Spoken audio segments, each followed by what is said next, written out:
shoot it from everywhere, deep, in transition. They're a really high-scoring team, and for us, it's just trying to be disruptive and not give up rhythm threes, and that's the goal for us, to try to make them play inside the three, because when they knock down threes, they're a really tough team to beat, and we've seen that. You've seen it over the course of the conference, that when they knock down shots, they're one of the toughest teams to beat. So for us, it's trying to limit them and try to take away all those rhythm threes and take away all them transition threes and make them play inside the paint.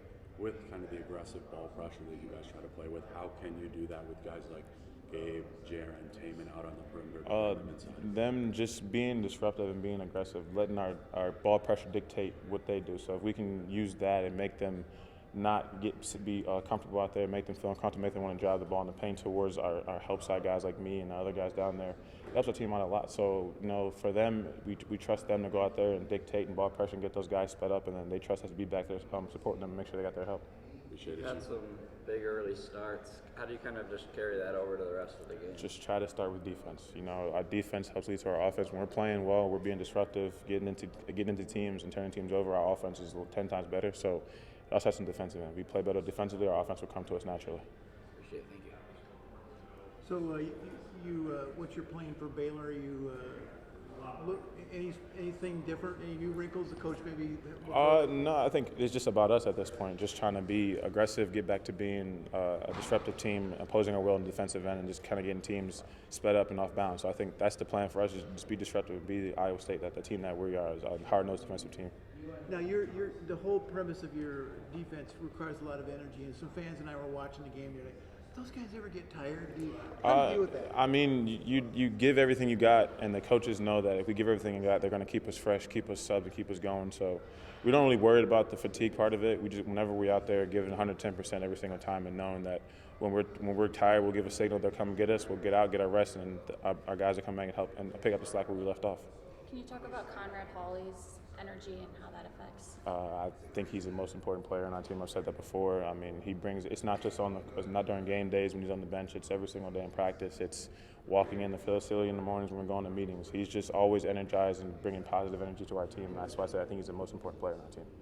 Can you talk? Go ahead.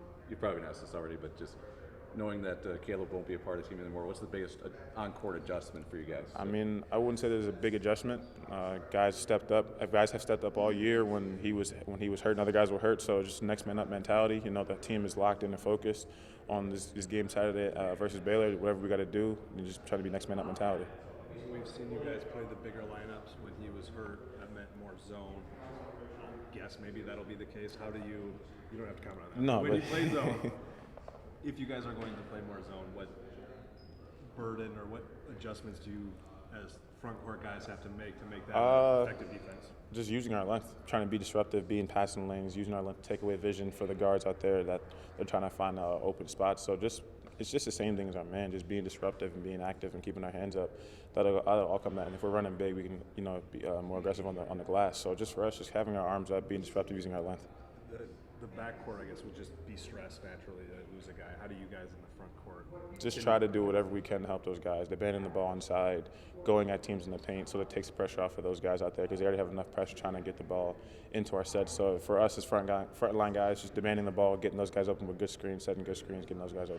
TJ mentioned after the game Monday just how congested things have gotten without making shots. And what's your experience with that over the last couple of weeks of just how packed in defense? It's been packed in for multiple reasons, but I think the more that me personally, and we as a frontline guys kind of be more aggressive inside and kind of demanding the ball and drawing more attention, it can allow our guys to get more rhythm threes off and get more set shots. So I think for us, a big thing for the frontline guys is just trying to do whatever we can to get our guys like less stressed. So for me, I'm going to try to be demand the ball more in the paint, try to get teams to lock in, focus on me, and then set better ball screens, set better off ball screens, just to get my teammates open so they can get comfortable shots. Shifting more